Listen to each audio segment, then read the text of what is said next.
বর্ষা অবশেষে বিদায়, শীত আসবে কবে? রাজ্য থেকে বিদায় নিচ্ছে বর্ষা।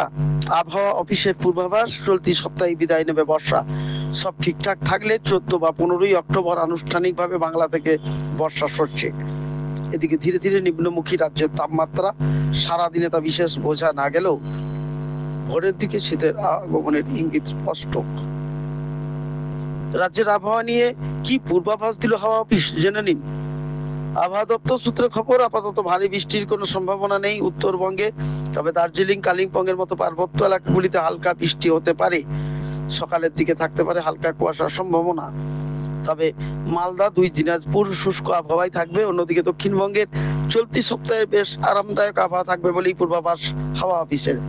বৃষ্টির সম্ভাবনা না থাকলেও বাতাসে জলীয় বাষ্প বেশি থাকার কারণে আর্দ্রজনিত অস্বস্তি